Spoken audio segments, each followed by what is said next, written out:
ngantuk tidur ngantuk tidur hati tapi ada sholat dulu tuh. Kalau beribadah ada sholat dulu.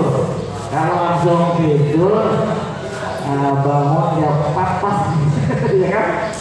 Tak tidur bangun jam 4 tenaga masih ada, jalan-jalan ngabuburit jam 5 ya. Cari kolok S2 dan sebagainya itu pas ke rumah. Nah inilah kebahagiaan orang berpuasa. Ada dua kebahagiaan. Siapa yang tahu? Bagian dunia dan kebagian Ayo coba pertanyaan supaya kamu tidak ngantuk asa otak atau asa wawasan. Asa wawasan sekarang ya.